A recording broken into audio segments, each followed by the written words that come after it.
So, why don't we start the proceedings? Good afternoon, everybody. Thank you so much for joining the final for the summer in this series of CraftCon live webinars brought to you by the Three Counties Cider and Perry Association, kindly sponsored by the National Association of Cider Makers. My name is Gabe Cook. I'm the ciderologist. I am your host as ever.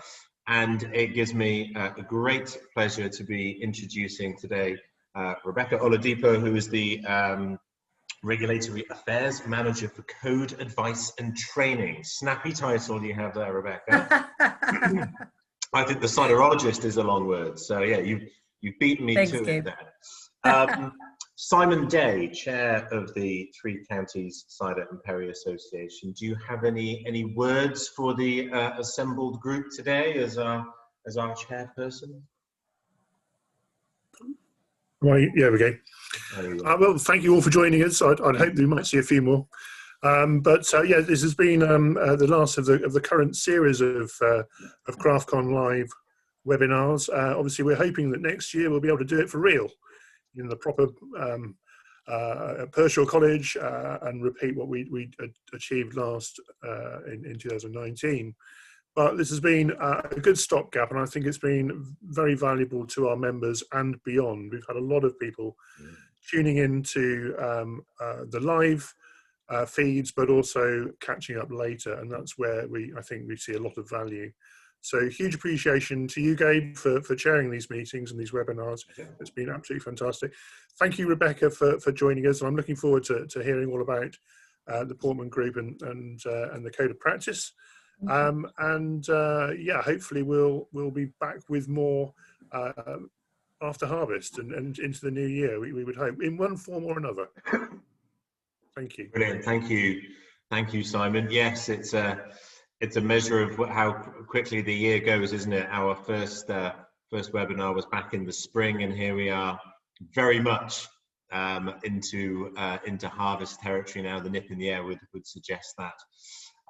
So the Portman Group is an organisation that many of you, and probably most of you, I'm sure, will have heard of, and maybe have some idea and inclination as to what its role and function within the UK drinks industry is. But there's nothing quite like getting it from the horse's mouth, as it were. So, Rebecca, thank you for taking the time this afternoon. I know you're incredibly busy. To give us a little bit of a talk and a presentation about the role of Portman Group and the nature of the codes of practice, and what are some of the critical things that cider makers need to be aware of when they are communicating about their products. So, Rebecca, over to you. Absolutely. Thank you so much for having me, Gabe. So I will share my screen with you all shortly.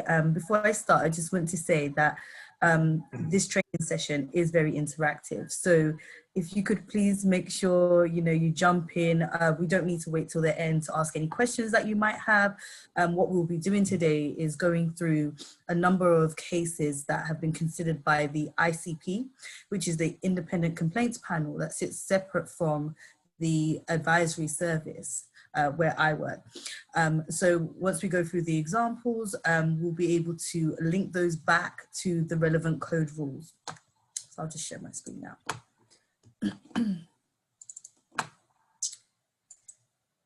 everyone see my screen? Yes. Fantastic, thank you. Okay, so just to give you a very brief introduction to our team, we are a team of 4 people, and we are the Alcohol Social Responsibility Body for the UK. We fulfill the essential self-regulatory role by ensuring responsible marketing and promotion of alcoholic products in the UK.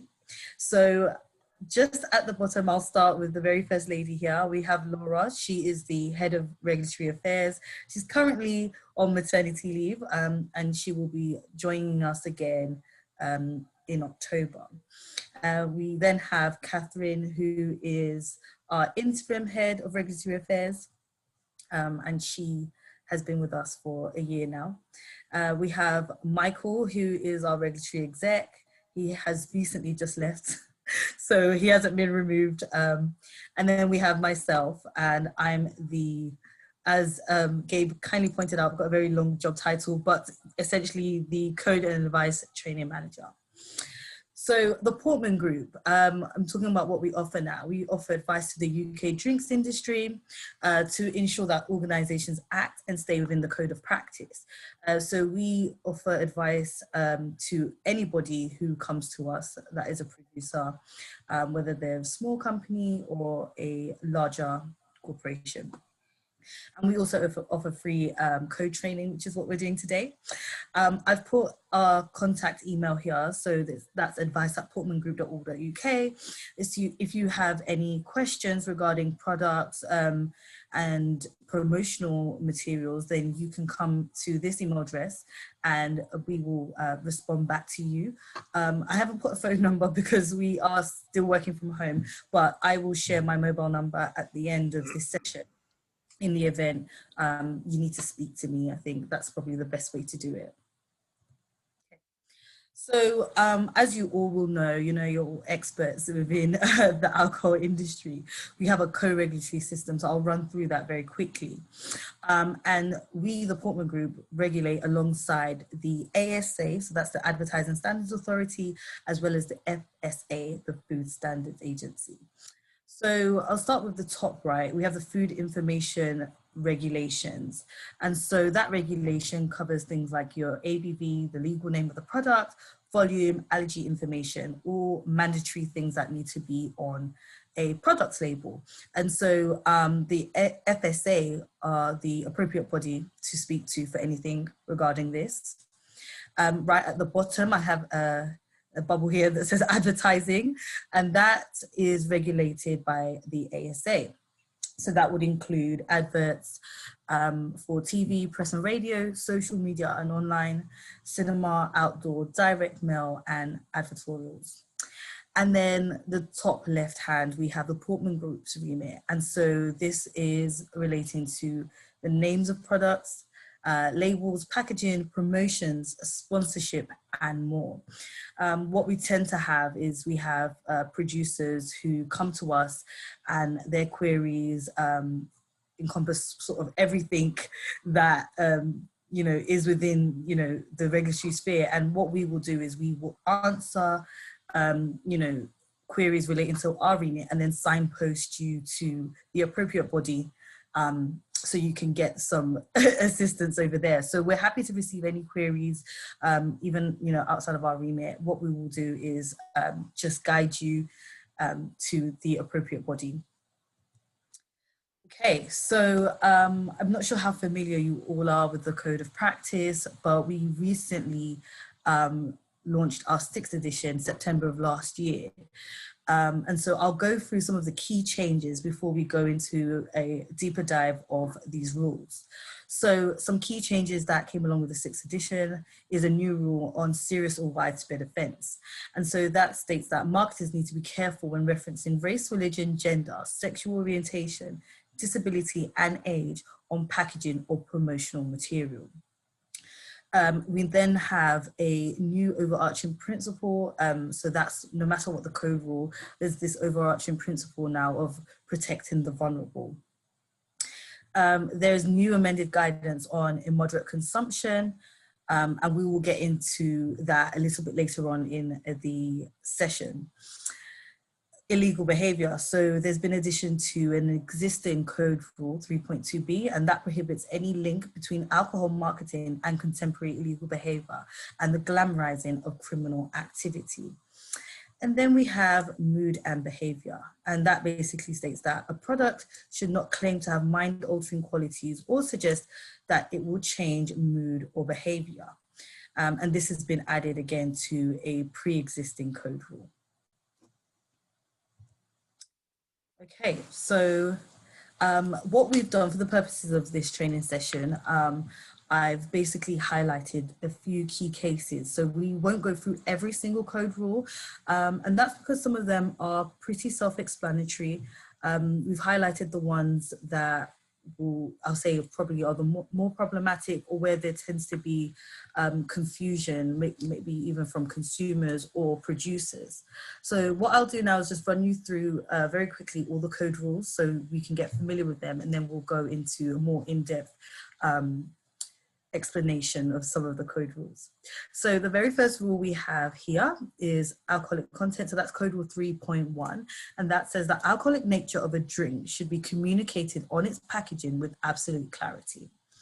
Then we have 3.2a, and that essentially says that a drink, its packaging, and any promotional material activity should not in any direct or indirect way give the higher alcoholic strength or intoxicating effect undue emphasis.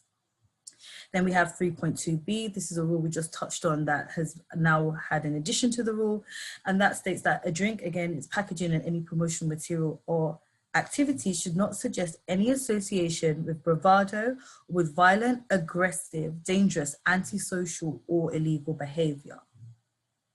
Then we have 3.2c, and that states that a product and its packaging and promotional material should not suggest any association with or the acceptance of or allusion to illicit drugs. This is, for example, one of the ones pretty straightforward. 3.2d, so that's again a drink, its packaging, and any promotional material or activity should not suggest any association with sexual activity or sexual success. Then we have 3.2e, and again, that's the drink and its promotional material activity should not suggest that the consumption of the drink can lead to social success or popularity.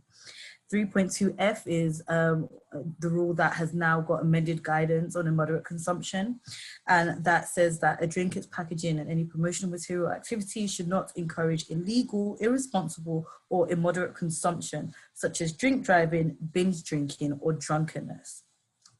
3.2g is our rapid drinking rule, and so that's a drink, its promotional material or activity should not urge the customer to drink rapidly or to down a product in one. Then we have 3.2h, and that's that a drink, its packaging, and promotional material or activity should not have particular appeal to under 18s. And the key part of that rule is that it has to be particular appeal and not just appeal. And then we have 3.2i, and that is that a drink and its packaging and promotional materials should not incorporate images of people who are or look as if they are under 25 years of age. Then we have 3.2j, therapeutic properties, and that's that a drink, its promotional material or activity should not suggest that the product has therapeutic qualities, can enhance mental or physical capabilities, or change mood or behavior. And then we have our very last rule, which is also the newest rule, that we just spoke about, 3.3, which is a drink's name, its packaging, and any promotional material activity should not cause serious or widespread offense. So that's a rundown of all the code rules, and we will now go into a breakdown of some of the cases that have been considered under each rule. Just so you are aware, for further reading, we do have guidance documents for every code rule on our website. So for the ones that we don't have time to go through examples for today, you will be able to access guidance notes. You can speak to me or search for decisions on our website as well. Okay, so the first the first rule we will start with is the newest rule, code rule 3.3. Again, so that's a drink's name, its packaging, and any promotional material or activity should not cause serious or widespread offense.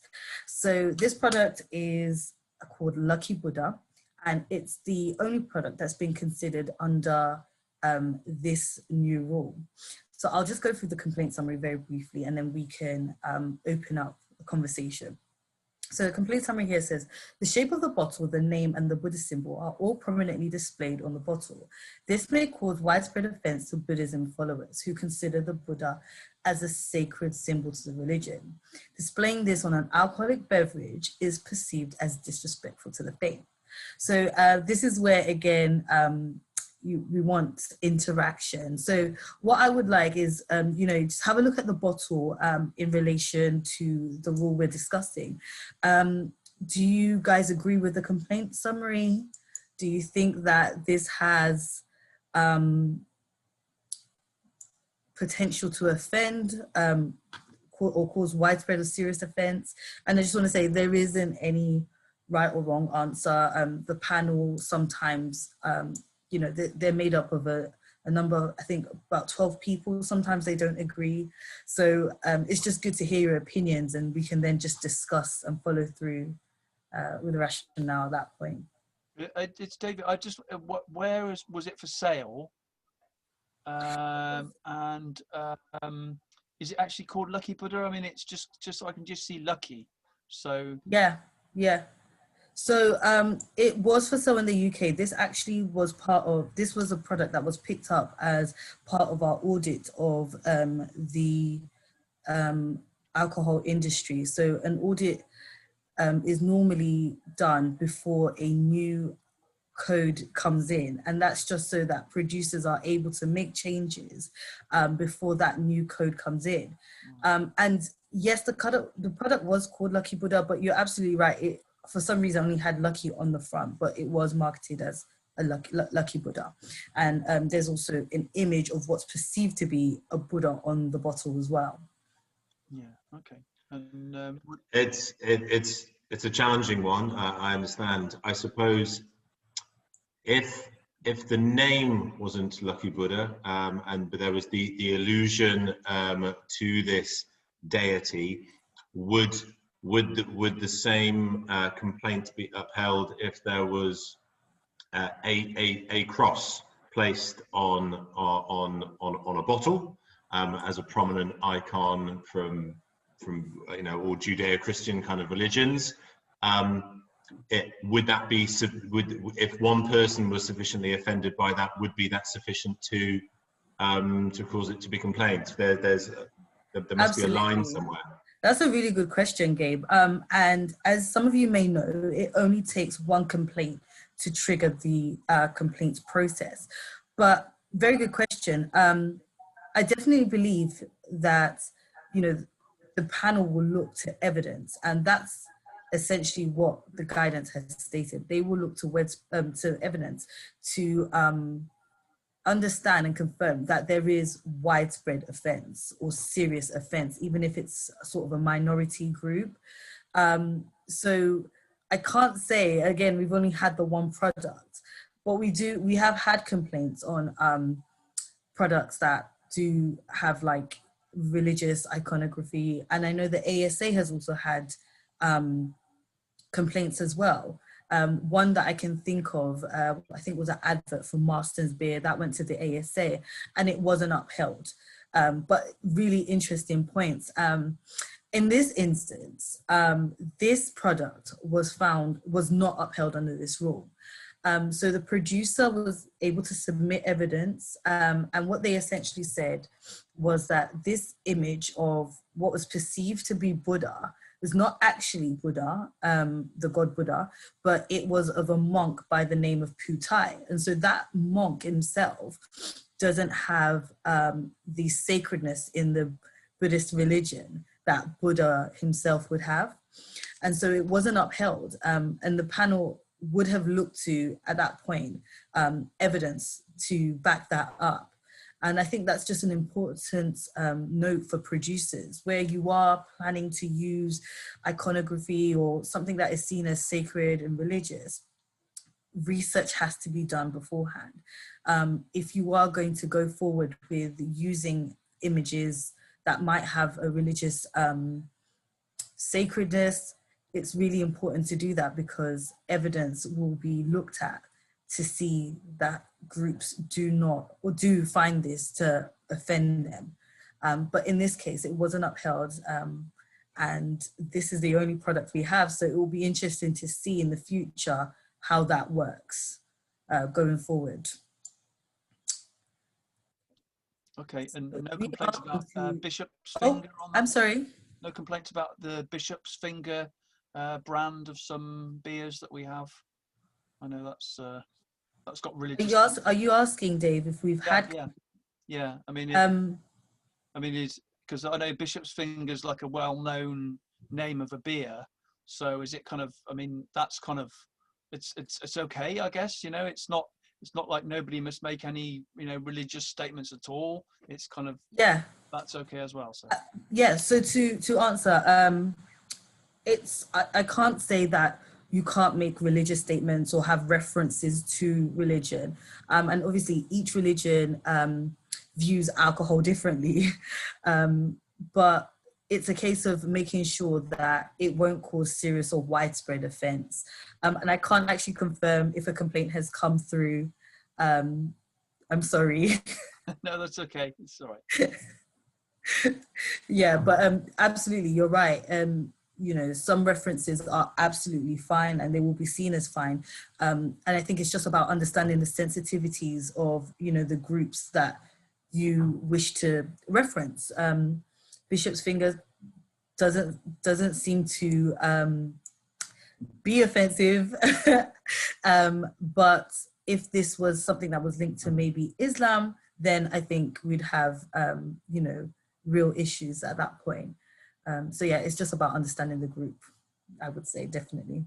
Okay, so we're on to the next code rule now. And we have a few examples. For this one, it's quite a common one where we run into issues. And so this is code rule 3.1, and that's the rule that says that the alcoholic nature of a drink should be communicated on its packaging with absolute clarity. So this complaint summary here states that it is notable that other main type of drinks packaged in this way, fruit juices for children's lunch boxes, are designed to be drunk in one go. What are your thoughts on this one? Just by looking at the packaging and the code rule, would you say that this communicates the alcoholic nature clearly with absolute clarity? Again, no right or wrong answer. I would say definitely not. It looks exactly, it does look like a one of these sort of juice shots, smoothie drinks for kids. On first impression, obviously it does say vodka on the label, but it's not clear from first impressions. Absolutely, that's perfect, Simon. And I think that is what we want producers to take from this product and this decision. So there are some cues on this packaging. There is vodka in the name. However, you have to look at how busy the design is. And just to be clear, we aren't discouraging people from using novel packaging. You know, producers nowadays want their product to stand out. If you are going to use novel packaging, if you are going to use images of fruit, your label has to work a lot harder to make sure that the alcoholic nature is communicated with absolute clarity. This is quite an old decision, but we have an example a few slides down. But, you know, I think it's important to bring up now, the panel has now sort of developed a test. We've moved away from the risk of children, you know, purchasing alcohol in retail environments. Now we're looking beyond that. If this was in the home environment, would a young child think that this product was for them? And I think when you start looking at it in that way, it will make you understand why this product was found to be in breach of this code rule, and why we obviously insist that producers make sure they work harder to depict the alcoholic nature. So yes, this product, pretty straightforward, I think, with this one. I did in my last training session, I had a woman who, her daughter was actually with us in the session. And so I just asked her, I was like, do you think this is something your daughter would like? And the daughter piped up and was like, yes. And it was quite funny to have her say that there. But, you know, we can't always do that with products, but we just want producers to be aware where your label is very busy, you have to work harder to depict the nature of that product. Okay. So we are on, sorry, I'm just checking. So we are now on to the second product we're considering under the same rule. So we're still discussing the alcoholic nature being communicated with absolute clarity. So this is a product by the name of Bloody Hell. And the complaint summary says, I went into my local Waitrose and was shocked to find that what I thought was fizzy drinks at the front of the store was alcoholic canned drink. It looks very appealing and bright. They look like fizzy energy drinks also, very clearly aimed at teenagers to encourage them to take up drinking. Before we speak about this product, I just want to say something that I've noticed as a trend, where there tends to be a complaint where the complainant has stated that the alcoholic nature isn't communicated with absolute clarity. There always does tend to be sort of a secondary link to particular appeal to under 18s. I had someone bring up the fact that it might be due to, you know, the 330 ml cans. Maybe so. However, I just think it's really important for producers to understand that if your product isn't communicating the alcoholic nature clearly, it's also likely there's a potential that there's a risk that it might have particular appeal to under 18s. So you can see even in the complaint summary, the individual has split that up in two parts. They've said, you know, I thought it was a fizzy drink, and I also think it's aimed at teenagers. So looking at the product and the code rule that we're discussing, what are your thoughts on this one? In terms of the... I see Julian giving me a thumbs Julian's down. not such a big fan there. In terms of the alcoholic nature of it is not overtly promoted.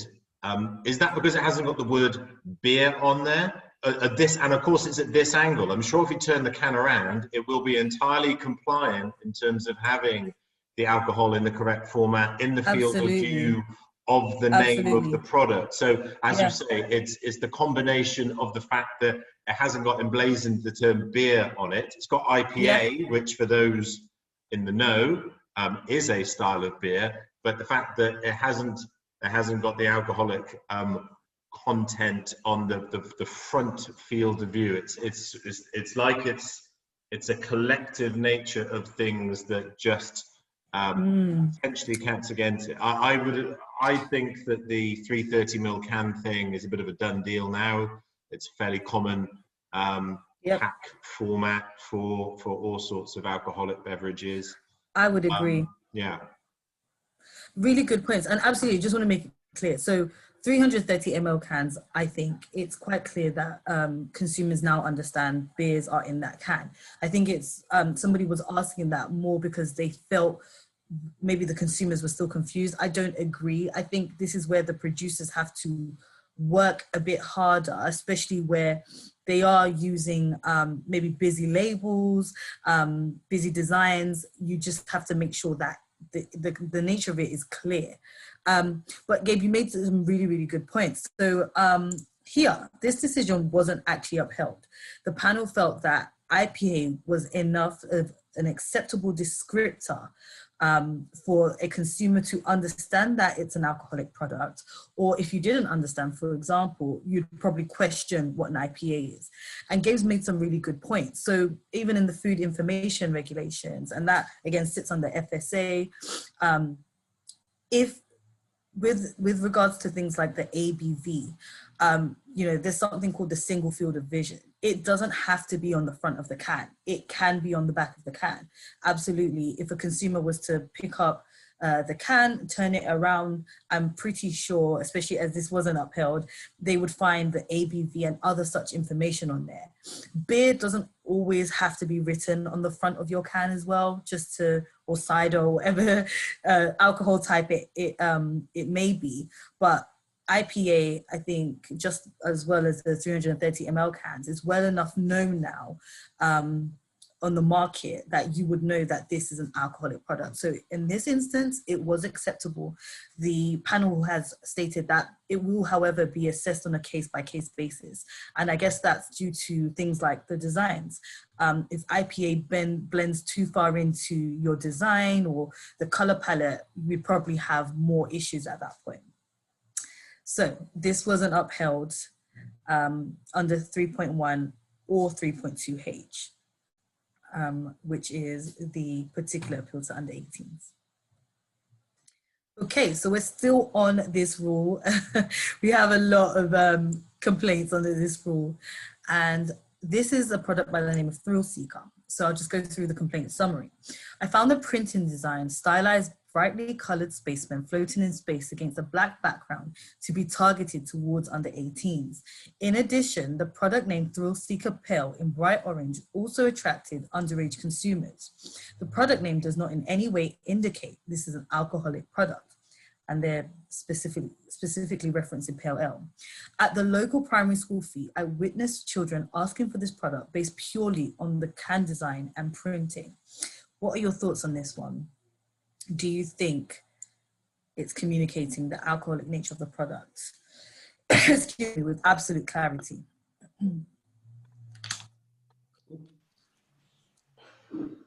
Susanna, go for it.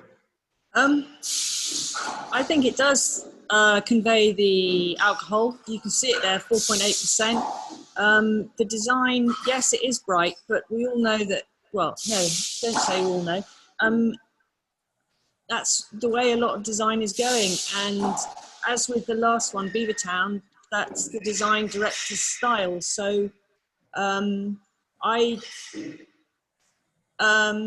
it's interesting that a lot of the complaints are on when the design is bright and fuzzy.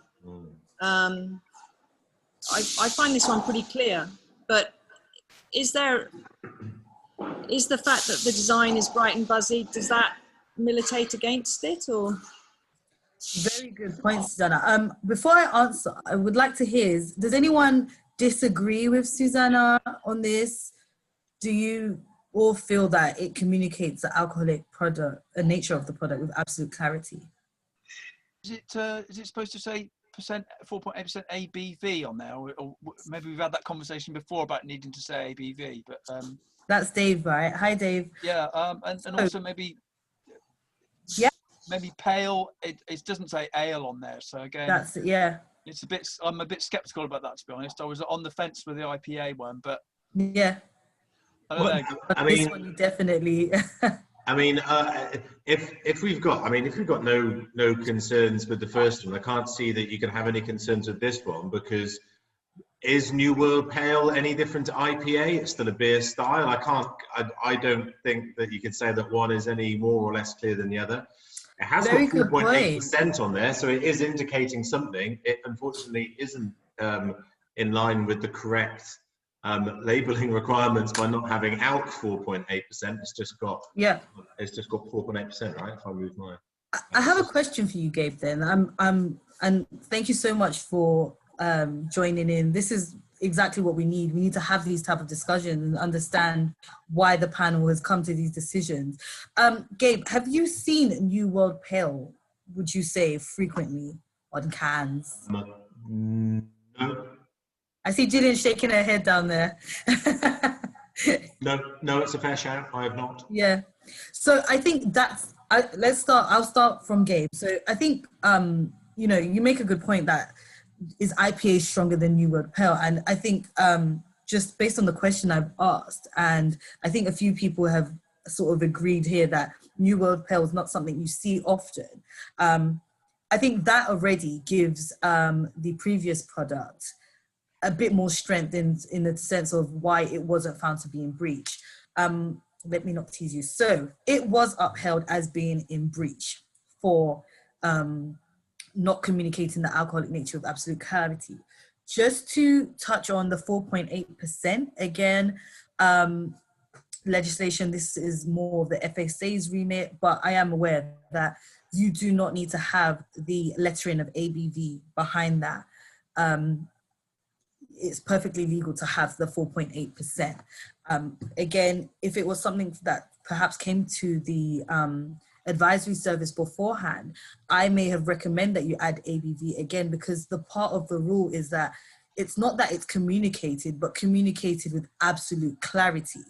Does everyone who looks at a can see 4.8% and know that that is a ABV? That's what you don't want to do is leave that risk, I guess, too high. And I think in this instance, with the packaging, the New World Pale, which is very, very ambiguous, the risk is, I think, very, very high. And that's why it was decided that this product would be in breach. I think it was Dave that mentioned, I do think if ale was added on to the end, it would have helped this product a long way.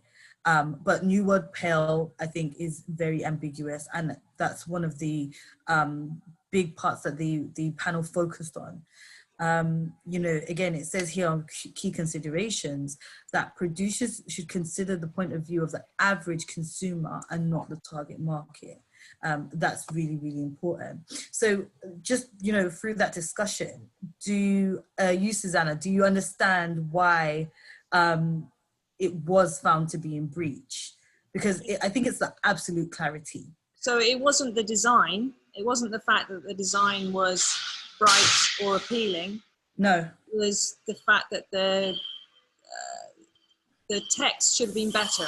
And even absolutely, if they wanted it that size so that the text font didn't get smaller, you still got to work harder and... Absolutely. Okay, yeah. A very good point, Susanna. So, you know, you mentioned about the bright colors. The complaint summary has nothing to do with the independent complaints panel. This is from the consumer, the complainant. These are members of the public who send in these complaints. So a lot of the time they use, yes, they do emphasize on, you know, bright colors and, you know, but bright colors are not something that we are against in the Portman Group.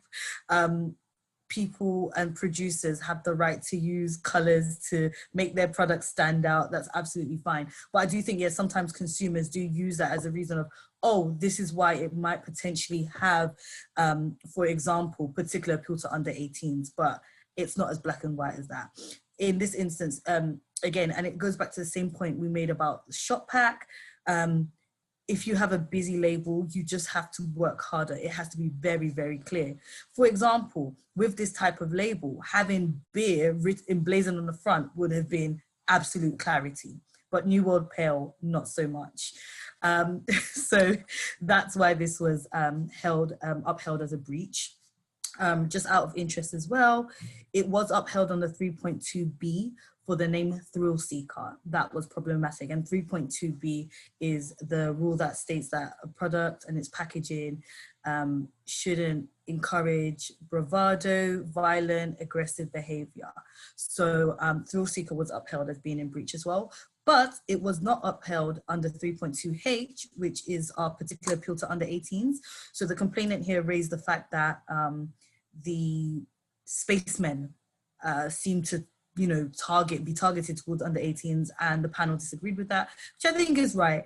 I think every age group likes and respects spacemen, not just for under 18s. So yeah, this is, I think, a product that's quite interesting, but I understand that people do want to set their products apart. It's just very, very important to understand the fundamentals of absolute clarity.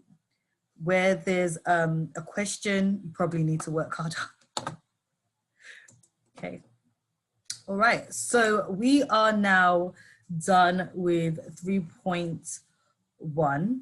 However, we are now moving to 3.2h, which is the particular appeal. So that segues quite nicely. So we've got here the sweet little range. So I'll just read the complainant summary here. It says, I've come across a brand with product packaging that seems to be in breach of the alcohol licensing objectives. It appears to irresponsibly promote alcohol to children. The labels, artwork, product names, and the coloring and bottle shapes, along with brand name Sweet Little, all seem designed to appeal to children under the legal age to purchase or drink alcohol. What are your thoughts on this one? Easy. Like this is really good because it gives us a point of reference for when I echo Susanna's comments around just because something might be bright or might be a cartoon even, or you know, or a design, you know, an illustration. I don't think that per se makes it attractive to children. Adults are attracted to those kinds of designs, comics, absolutely, you know, graphic novels, all those kinds of things, etc. So I can understand that having that in combination with a name that is a little bit suggestive and not really explaining the nature of the drink is one thing. Just there being something that's bright and design-led shouldn't make it a challenge. This is a great example of something that is way wrong. Obviously, you're doing it at a heart, you're calling it little kids or whatever. I mean, Even I know that's not right. Absolutely. No, and I really want to emphasize that.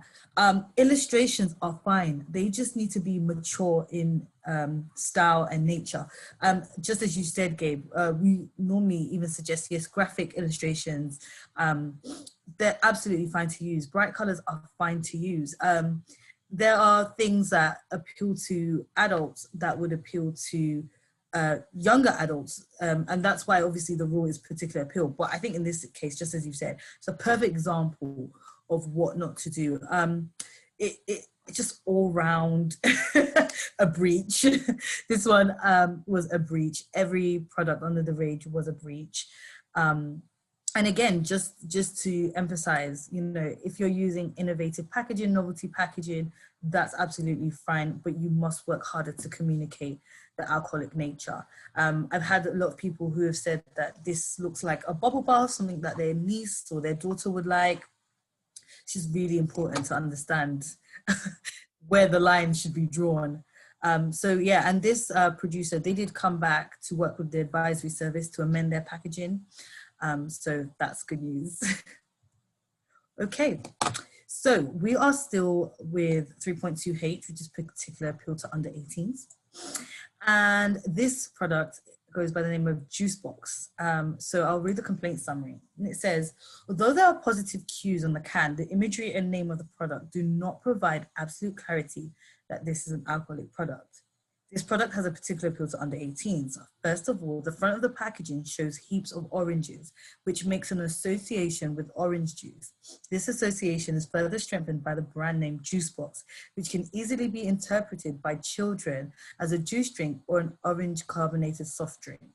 The typical packaging for CSDs is a can, which in this case can further mislead the younger audience that this is not an alcoholic drink, but a soft drink. I'll say this one, I think people were very split on this decision, even in the deliberations. So what are your thoughts on this one? Do you think it does have particular appeal to under 18s?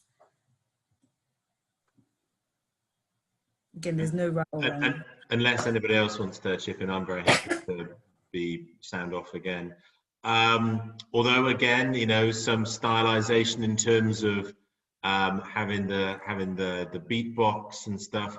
The fact that it's the idea of the concept that oranges are something exclusively for children, I think is a misnomer. Anybody can consume those. Anybody likes listening to music. It's got the term IPA. Okay, maybe that's not good enough, but it's got Brewing Co. on the front. Again, it feels just because something is bright and vibrant. I don't think personally that means that it is automatically is endeavoring to appeal to children. It doesn't seem childish to me. Whereas the previous one, even if you took away the fact that it was in a heart-shaped bottle, the fact that it was called Love Hearts, and it was very infantilized. This isn't infantilized. This is just stylized for me personally. Yeah. Very good point, Gabe. Does anyone disagree with Gabe? Does anyone think that, yeah, this might be risky?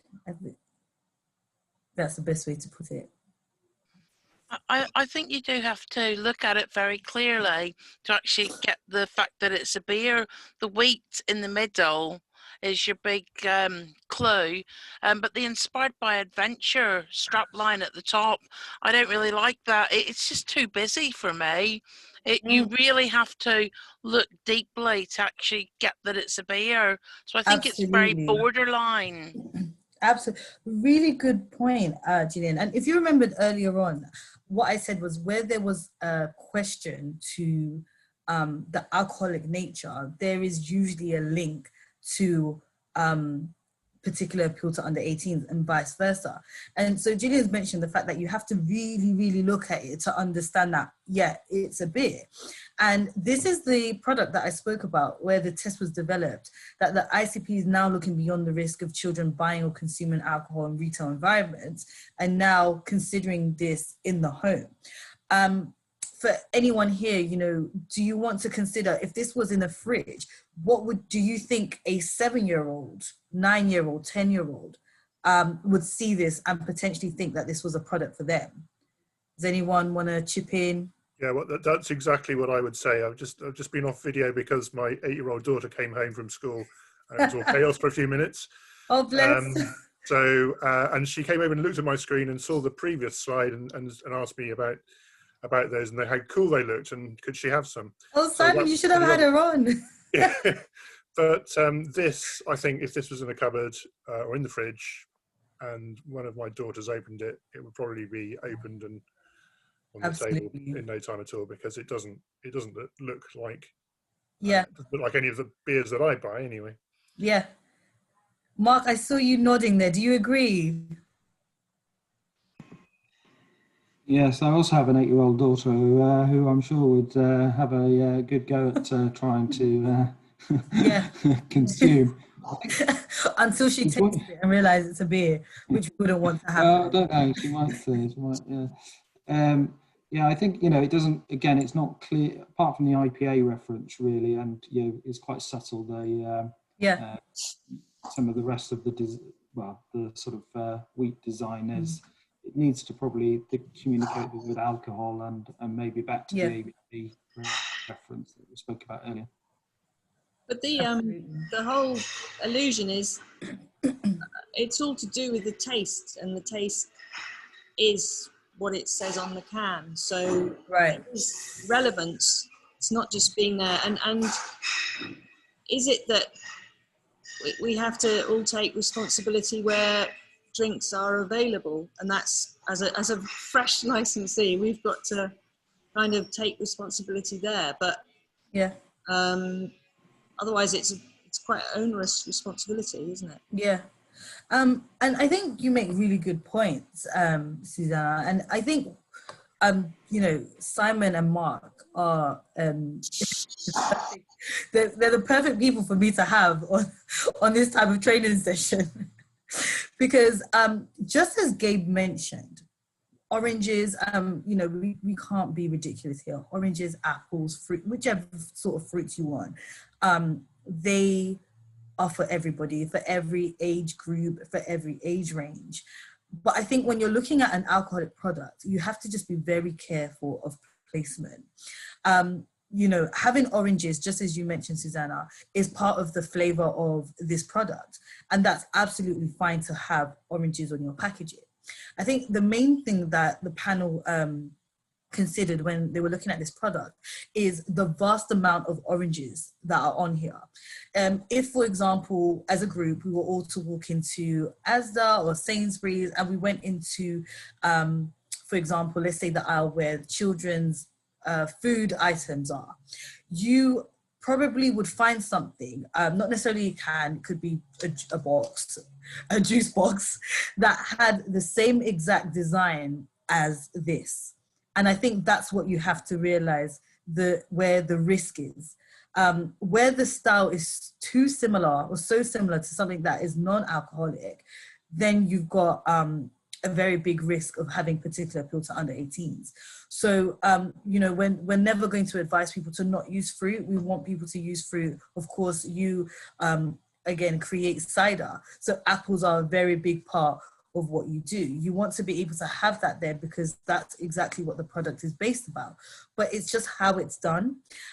So, you know, I think this one is a perfect example, but I can give you an example. If you had an apple which had like a smiley face, very like cartoon-like. Now the apple is fine because obviously it's an apple-based product, but that imagery would probably now make that more problematic because that smiley face has something that it might, for example, appeal to young children.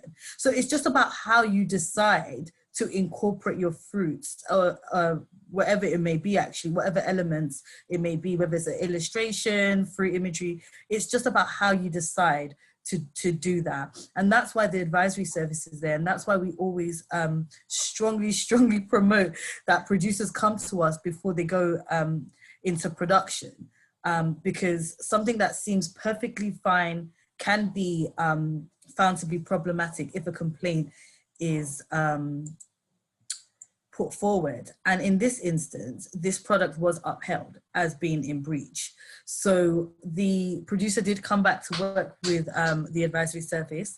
And the main thing, you know, that they did was just reduce the amount of oranges on the packaging, to just tone it down a little bit more, whilst obviously not taking away from the message that they're sending. It's an orange-based drink, isn't it? So yeah, this one was one, I think a lot of people are split on this one. Some people feel very strongly that, you know, it's not in breach and it doesn't have a particular appeal. And then there's other people who see it that, okay, I can see why a vast amount of oranges on a product might have a particular appeal to young children. So that's just something to consider. But yeah, this one has a lot of people split, I think, in opinion. You won't be the first group. Okay, right. So we are now moving on from 3.2H, and we are now looking at 3.2B. And so this is our rule that says a drink, its packaging, any promotional material or activity should not in any direct or indirect way suggest any association with bravado or with violent, aggressive, dangerous, antisocial or illegal behavior. So this is a product by the name of Suicide On. And the complaint summary says, it is clearly irresponsible of the Bearded Brewery to produce and market a cider with a brand name that plays on the word suicide, uses iconography like a rope noose that is associated with suicide, and uses the strapline juice from the noose. These actions demonstrate that the brewery is making a clear association between their cider and the dangerous act of suicide. And then they've given us the dictionary definition of dangerous. I'm very keen to hear your thoughts on this one. This is difficult because Bearded Brewery weren't the first people to create a suicider. There is actually a cider producer that makes one as well. But in light of the judgment, which you'll tell us about in a moment, Rebecca, they actually changed their name. So this actually, the judgment here impacted on several producers, although they weren't implicated in it. Yeah.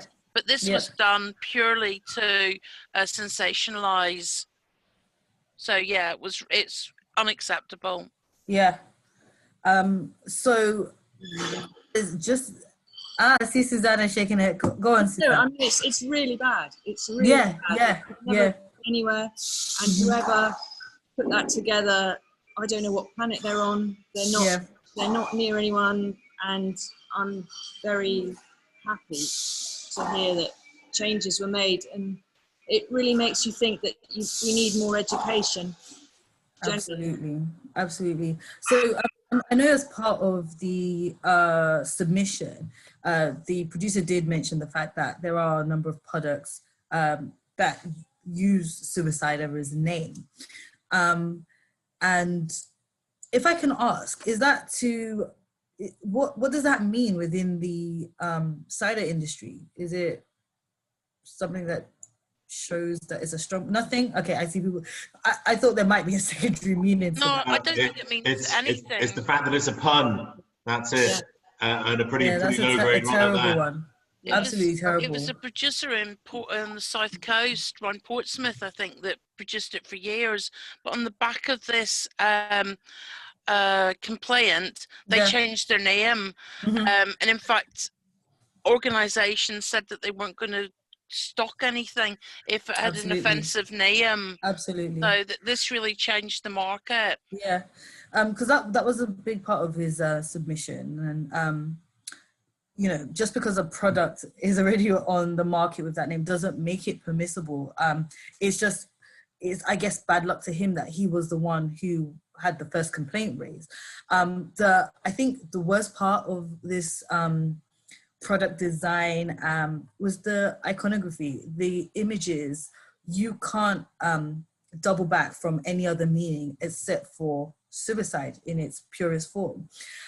So yeah, this one pretty self-explanatory, but a very bad example of how to use puns in your marketing. And unfortunately, the producer didn't work with us on this product, which is a shame. And I know he just generally sells through his own website, so that's I guess, like a way for him to kind of get around this ruling. But just as Gillian mentioned, the responsible producers, we're very grateful for them, will take the right steps. You know, there's precedent. If a complaint was ever to be raised, we already know how the panel's going to view that. So yeah. Okay. So we are now on to 3.2D, which is the sexual activity or sexual successful. Everyone's favorite drink. So the complaint summary says here, I wish to bring to your attention Porn Star Martini in a can by Marks and Spencer's, which I believe contravenes the Portman Code. I believe it breaches 3.2D. Porn stars are idolized as people who have sexual success and paid for doing so. Therefore, hearing this name on a can of an alcoholic cocktail is linking alcohol with sexual success. If you continue to allow this, it will open the floodgates to others. For example, sex on the beach, slippery nipple, slow, comfortable, and so on and so forth. What are your thoughts on this one? Does anyone have any thoughts on this one? I mean, in terms of, you've got what M&S are obviously trying to get away with here is the fact that the packaging is actually quite austere and kind of low key. So it is everything, and it's obviously very clear around what's in there. So it's just around the term porn star itself. If, again, I suppose it comes into the fact about context, the fact that Porn Star Martini is an established, well-known for however many decades through where drink. Does that give it authority and credence, or just by virtue of those words is it automatically defunct? And I'm trying to think of any other term associated with drinks that could just on its own. I have one for you. Okay. I have one for you. There's a product that also came through as a complaint, similarly under this code rule, ménage à trois. So, and interestingly, well, so let me not tease. We all know this product was upheld. Sorry. It was upheld, and M&S worked with the advisory service and changed the name. It's now Passion Star or Passion Fruit Martini. And again, the ruling was only for this M&S product, but there are a lot of responsible producers and retailers who have since changed their pre-packaged drink names to Passion Star or Passion Fruit Martini. So the Ménage à Trois product came to us again under this code rule 3.2D, sexual success, sexual activity. And one of the things the producer said was that the Ménage à Trois was not referencing sexual activity, but referencing a combination, a mix of the blend of grapes that were used. So I think it was 3 different grapes that were used in the production of this wine. And interestingly enough, the panel accepted that and they did not uphold that product as being breach. So it was really, really interesting just to see how essentially, especially when you look at the 2 products side by side.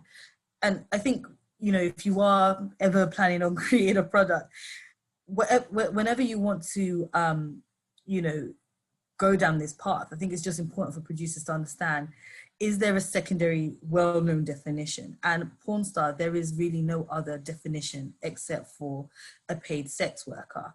And in this instance, Ménage à Trois was accepted as a blend, a combination, a mix. So that's something that I found really interesting. But yeah, if there really is no other way to define what it is that you're using in the name, I think then you have to understand that the average consumer would, you know, definitely understand it is exactly what it's defined as. But this case, I think, is also very interesting. We spoke earlier on about the changes to the 6th edition of the code. I know there's a lot of people who don't agree with this decision. Again, just as Gabe mentioned, it's such a well-established name. But I think one thing to point out to producers, you know, we spoke about the overarching principle now. For every code rule, there's an overarching principle of protecting the vulnerable.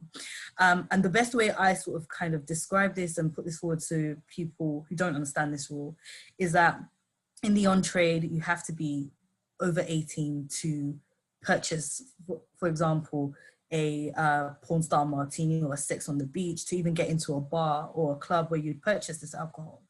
But in M&S, in our retailers, in Asda, wherever it may be that you shop, a young child, a young person who, especially in the context of alcohol, is deemed vulnerable, could be exposed to sexual terms, and that's just not, it's not responsible. So I think when people don't understand this decision, they just have to understand it's really about the exposure. Exposing young people, especially in, you know, on alcohol packaging, to sexual terms is not deemed as responsible. But, you know, you would have to be 18 to go into a bar and order a sex on the beach or a porn star martini. So this, I think, is a perfect example of how that overarching principle works in relation to the code. So this one's interesting. Sometimes I get a lot of aggro with this one. People are really annoyed, and I just have to state, just in case anybody does like this drink, it's still on sale. I had someone who was like, "Oh, you just backed the drinks off the market." No, it's not. It's just they've rebranded. It's the same look. I think it's just called Passion Star Martini. So tell a friend to tell a friend.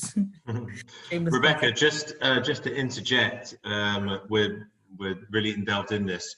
We've probably got about half an hour or so left, so I hope that we're giving ourselves enough time to talk through all of the cases. We do. We're nearly there. Cool, awesome. Cool. So we are now on to the next code rule, which is 3.2F.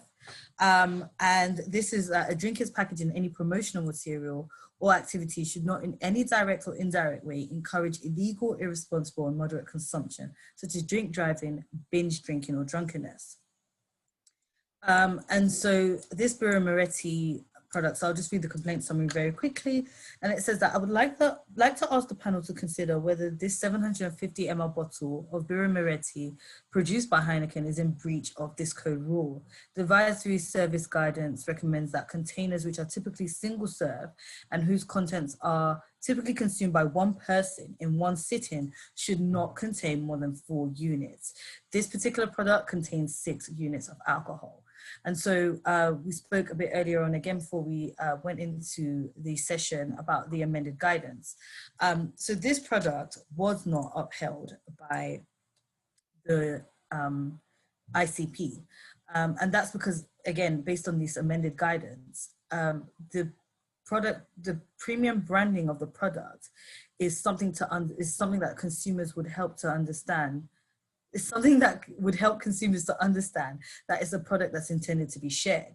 The ICP also commissioned a YouGov survey on containers, shapes and sizes, and that essentially came back stating that the average consumer, the majority of consumers, would understand a bottle like this is indeed intended to be shared.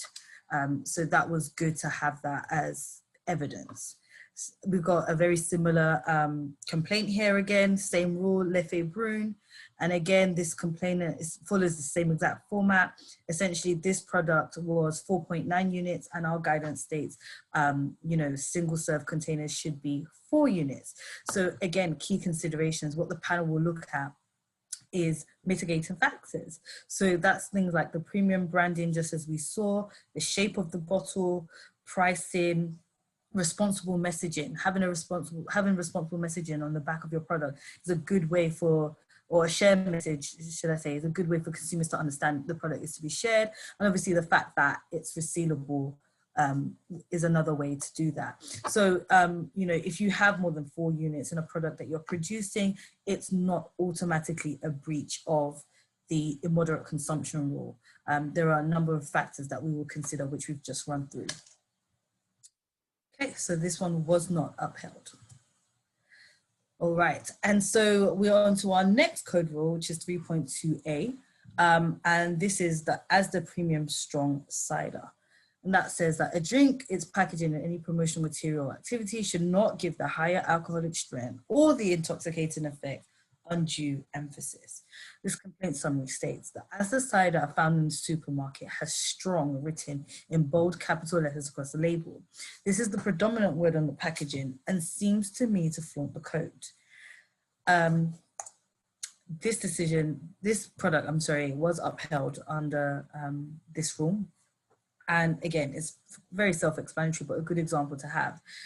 It's not necessarily even a strong product, it's the wording and how it's being used, especially in combination with all the other wording on all the other text on the product. So, key consideration, it is necessary to inform consumers that a product is strong, but it has to be communicated in a factual and non-emotive way. And obviously using strong in this way can only really mean one thing. So yeah, this was upheld. Okay, so moving on to Code Rule 3.2J, we're nearly at the end. We've got a product here by the name of collagen. And so the complaint summary here states, on the front label of the bottle, it says the elixir of youth. There are numerous social media posts suggesting this gin will make you more beautiful or younger looking. Can alcohol do this? I don't think so. Very irresponsible and misleading. Does anyone have any thoughts in relation to this rule and the products? Do you agree? I think we're back to the bad puns again, aren't we, in a way? So yeah, the fact that it's suggesting that by consuming it that you'll look healthier and younger and all the rest of it feels slightly irresponsible. Yeah, absolutely. Perfect, spot on, Mark. So it was upheld under this code rule, just as for the reasons Mark had stated. It's very, very irresponsible to have that suggestion on there. Okay, skinny lager. So we're still in the same code rule 3.2J. So the complaint summary here says that potential breach due to brand name, trademarks or brand names which imply slimming effect or an amount of weight loss should be avoided. The bottle states that there is 30% less calories than a regular lager. Won't tease you on this one. It wasn't upheld. The key considerations here essentially are the skinny is commonly used to describe lower calorie products. In this case, the skinny brand name didn't amount to a claim that would make the drinker skinny. And the panel also noted that there was the absence of like slim people in the advertising. Absolutely, if a bottle states that there's 30% less calories than a regular lager, they're perfectly permissible. Again, consumers do have a right to know what they're consuming. Okay, so that will be the end of the overview for the code rules today. But there are a few more slides just to quickly touch on, because I know sometimes with beers and ciders, there tends to be a sampling activity, experiential activity. So I'll just run through those very, very quickly. Okay, so for, I'm so sorry, I've just skipped a slide. Experiential activity. Sometimes we know producers want to put together activity. COVID has changed a lot of things, but I'll just run through these anyway. What we want you to consider are the music and the themes for your activity. Do they have a particular appeal to under 18s? If you're getting a band, please do ensure, for example, that they're not a group that have a strong, fan base of under 18s. Any activity that you plan, if you are having any games and whatever the case it may be, drinking games, we would always suggest not to do them because they're likely to promote or suggest irresponsible consumption, especially because it is very hard during these activities to manage what people are doing or how much they're drinking, should I say. And then we also have, again, under activity, can the behavior that you wish for people to engage in or the activity be linked to dangerous behavior in the context of alcohol consumption. So we have had a request, for example, in the past where someone wanted to include go-karting, which is, fairly safe, but in the context of consuming alcohol, you know, you always want to think, does this then become dangerous? Does this become irresponsible? Having people who have been drinking alcohol during your activity operate machinery is probably not the most responsible thing to do. For the producers that do competitions and prizes that include alcohol, we always want you to think about how responsible your prize is. So therefore, giving away a year's worth of alcohol in one go is very unlikely to be deemed as responsible. So we'd always encourage either maybe making the prize smaller or staggering it throughout the year or year and a half.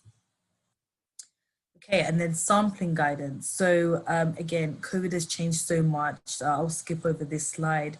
You know, we know that most people are now doing sampling in different ways, but just to run through some of the common examples that we get, sampling in a remote field is not something we would encourage, and that's just because you have to make sure you consider how people are getting to and fro from a remote field, but a field itself that has good access links and transport links is absolutely fine.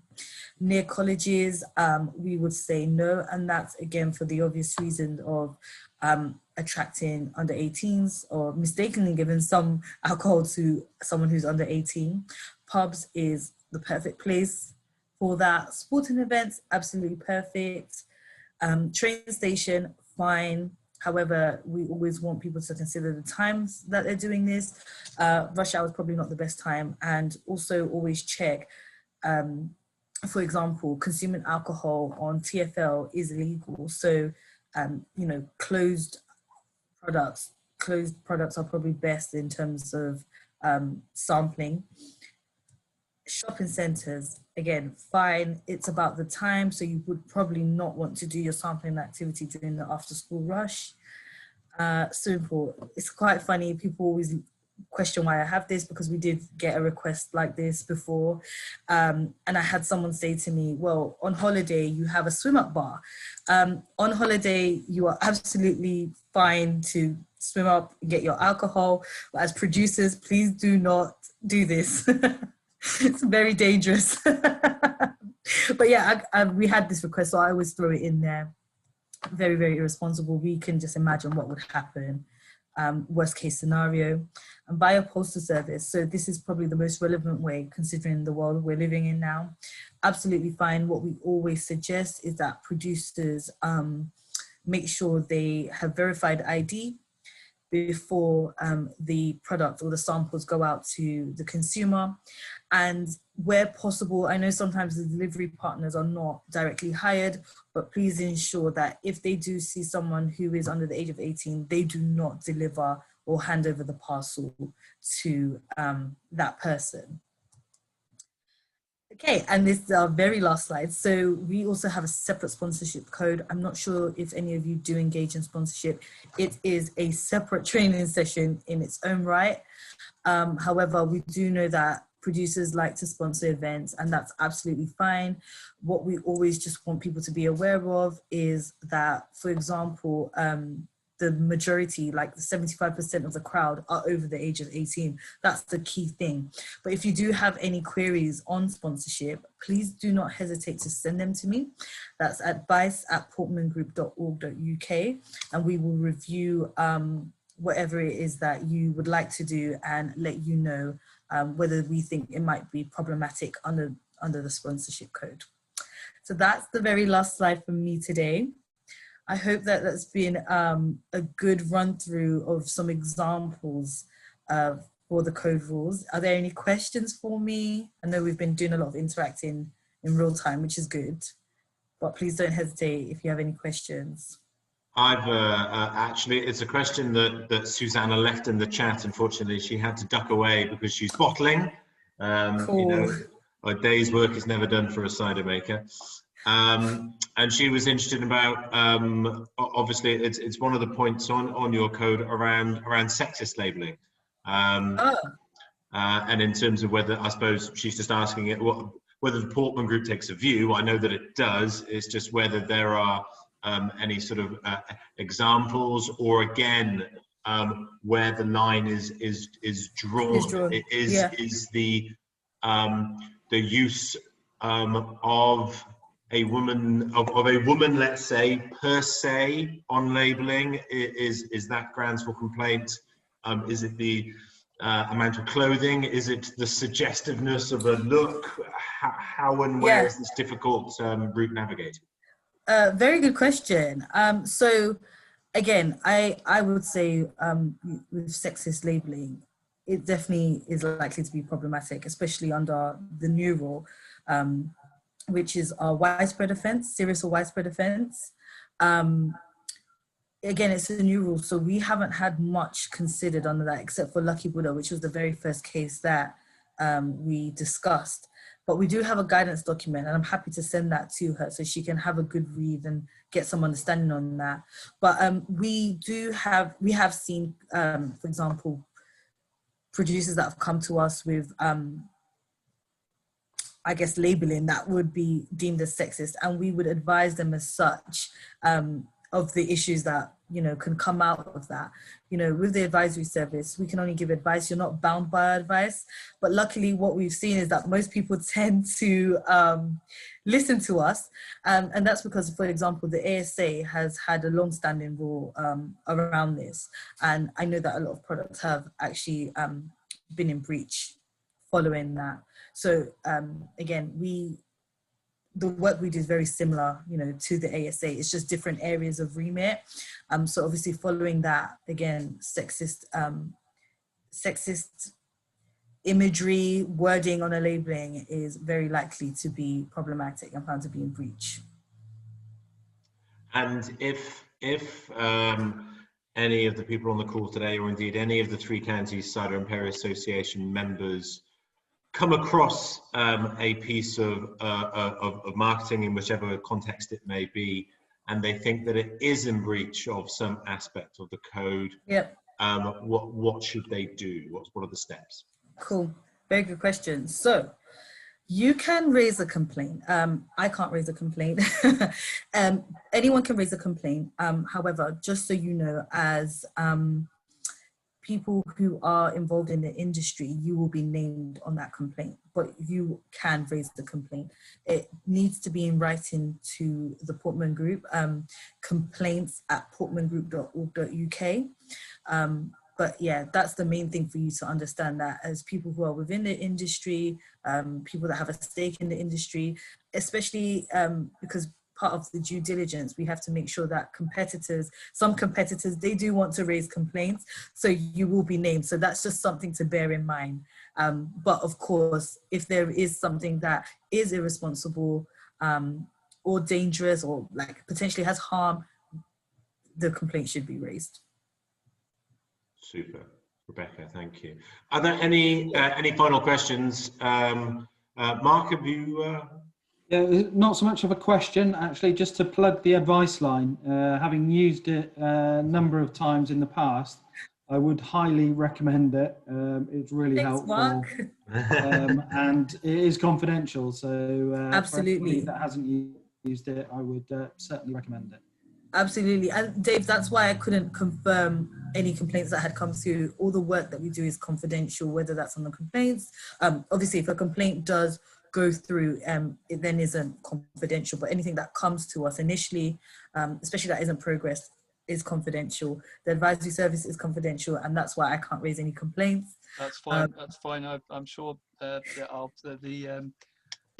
prestigiate will remain for anonymous forevermore.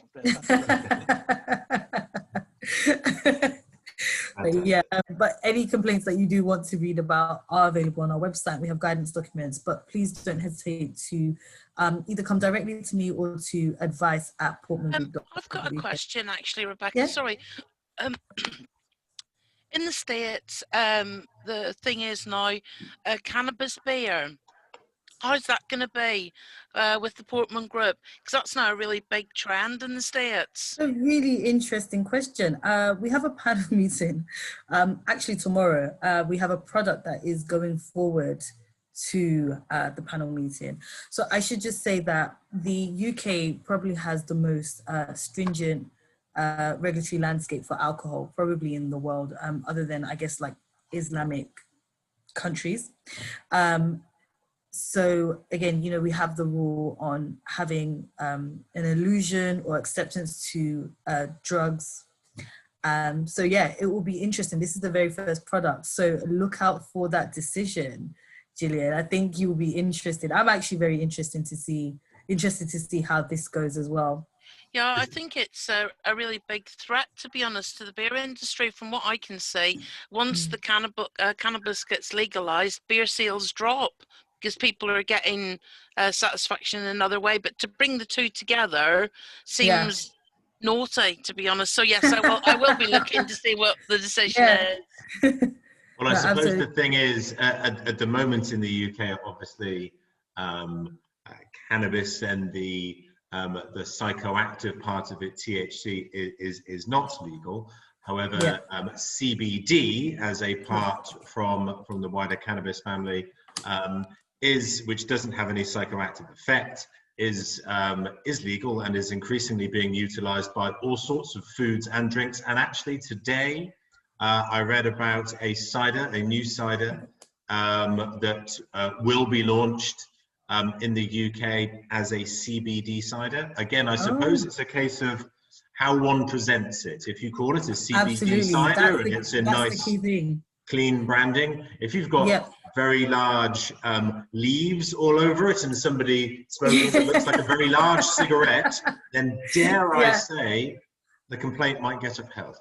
Absolutely. And Gabe, you're right. Thanks for clarifying that, because most of the time what you see is the example of what we don't want, and that's the use of like marijuana leaves, you know, things like that. That's where you start to become problematic and a high-risk product. Yeah, absolutely. Super. Are there any final questions from anyone at all?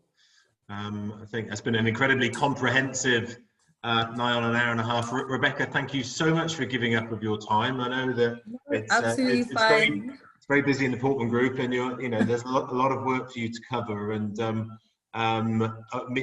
myself personally, and I know that a couple of people have had the opportunity to have similar presentations in the past from colleagues who used to work for the organisation, and this has been as informative and as interesting as ever, because it continues to move all the time, and so it's why it's so important to have these regular updates. Absolutely.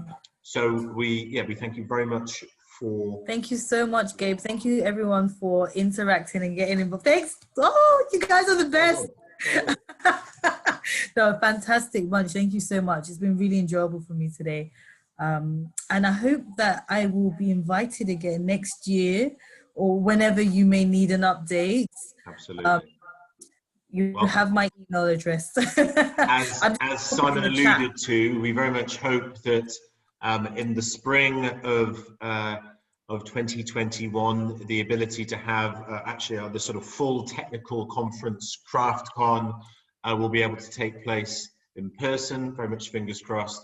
And if we're able to do that, it would be brilliant to invite you down, speaking on behalf of the association here, to give this presentation for everybody, because it is absolutely crucial. I think there could be a degree of lack of understanding or ignorance around things or where these lines exist, and people might be falling foul entirely by accident, and nobody wants anybody to get caught out.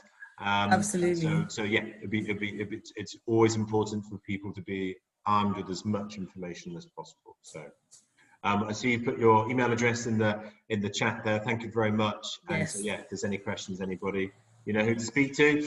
So that's it, everybody.